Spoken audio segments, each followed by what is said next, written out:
市运动局针对着6岁以下幼囡仔举办第1届的骹球比赛，有13间的幼稚园，总共180个小小的骹球员报名参加。现场是用官方的墙围啊，甲人工草皮球场，要让囡仔朋友安心来踢球。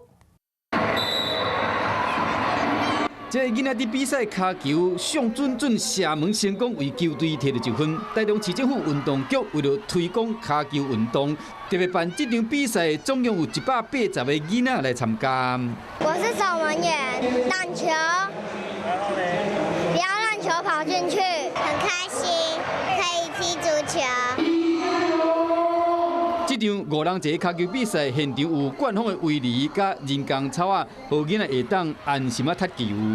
小朋友会感受到，足球它是一个非常节奏非常快，非常有趣，跟队友、跟敌人互动性非常大的一个有比赛的项目。这较无6岁囡仔，大家拢踢甲真欢喜，动作拢真高追，好伫边仔伫看的家长，相机、手机啊翕袂煞。